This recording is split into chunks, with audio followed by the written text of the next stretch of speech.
Hello, everyone. This is T with Banelings. I'm End of Line, and with me is Soliloquy. Today, what we're going to do is we're going to talk about the importance of scouting as well as using your map positions where you start from to your advantage.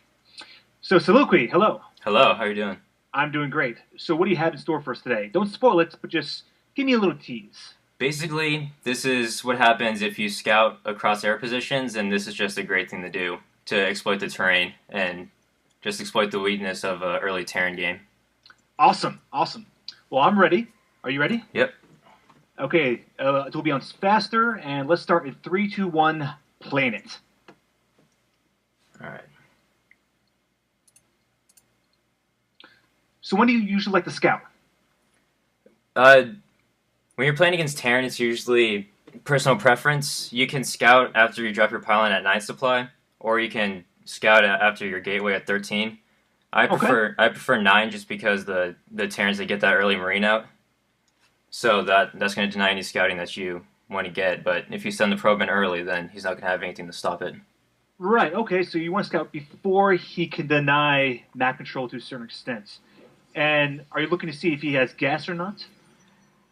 Basically, yeah, because if he has gas, he's either going for a quick Reaper attack, a quick Marauder push, stim, quick siege tank. There's just a bunch of stuff that he could be doing, so that's something you need to Oh, watch out for. okay. Cool. That's good to know. And I see that you're kind of scouting the left-hand side of the map first. Is there a reason why you go far away before you see close air positions? That's actually just because I'm not familiar with this map. Yes, it is brand new. Yeah, and I haven't played much on this map, so So in the future, would you do the scouting pattern again, or would you scout close air first? um, I'd probably say I'd scout the same place. I mean, I'm not sure about the distance, but this looks like a straighter path just to your enemy. Okay.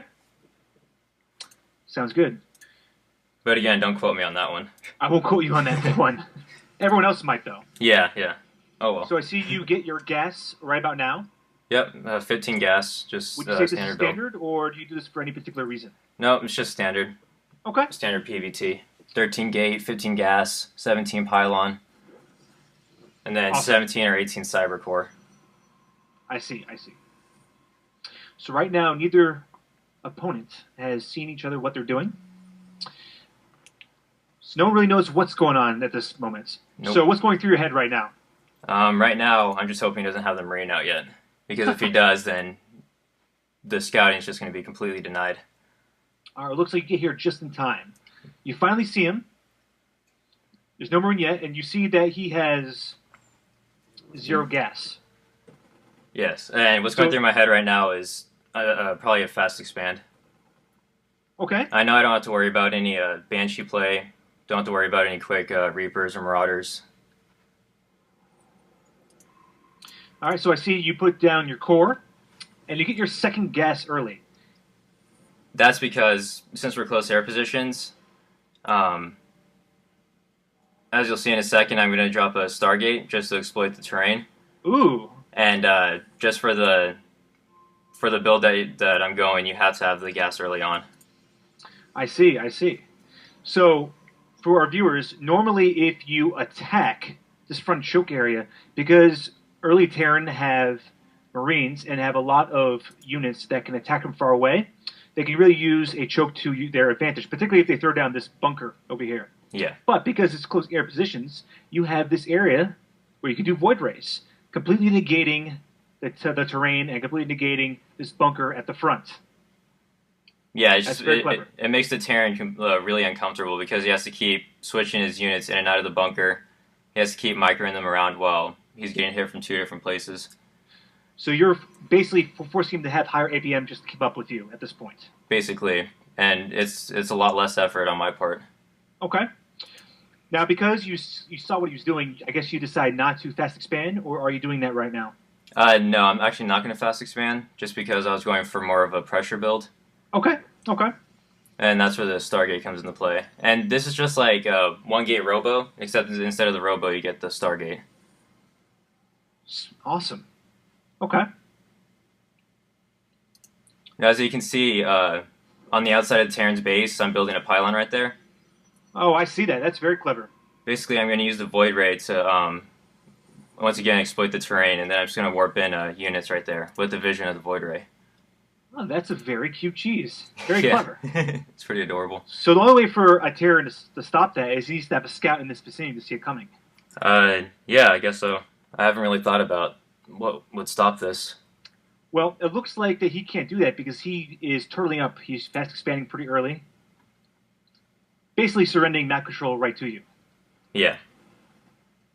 It's just like when a Protest Forge fast expands, you lose all map control. Especially Okay. when you're playing against Zerg, they just take a quick third. Right. So see, you kind of knock on the door, being the bunker, to see what's going on. Yep. Looks like you do it again.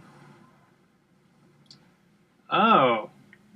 And meanwhile, I'm very warping clever. You in. kind of use that as a two-pronged attack. Yep. And it's making him lose mining time. He's trying to micro down the Void Ray, but the Zealots are just knocking on the Marines while they're doing that. And at Oh, this very point, clever. I can just keep reinforcing. And the great thing about the Void Rays is their range. It's a farther range than the Marines. And I'm looking at the U-tab, and his units are just kind of falling apart right now. Yeah, and I think mentally it's starting to break him down too. I think mentally he's dead at this point. Yeah, because when you have Void Rays and Zealots and Stalkers in your base and outside your base, it's just And this is just pure carnage at this point. yeah, I almost don't want even want to watch anymore. It's just so brutal. yeah. Oh, See, I did lose a Void Ray right there, but at this point, I think I let my guard down just because of the advantage I had, which at you this should point never it doesn't do. matter. You have more than doubled his harvester counts. Yep. And gone he goes. No GG. No GG. Well done. That was awesome. Thank you. So, Thank any you. final points on this particular build? Is there any reason why it won't work besides him just being really good at scouting and just stopping it right before you warp stuff up? Is that the only thing you really can think of? Yeah, I mean, even if he did something different, the only way I can see him stopping this is with turrets, because I mean, Marines are the best counter to Void Rays this early on, Okay. and that's all he had. But it's still. And you know that he still had that couldn't stop because it. he didn't have any gas early on the game. Yeah, no gas. So I was expecting a fast expand and then bunkers with Marines in it. Oh, brilliant. Okay. Yep. Well, there you have it, folks. That is how you cheese, or one of the ways you cheese a Terran when they fast expand, no gas. Yep. See you again, folks.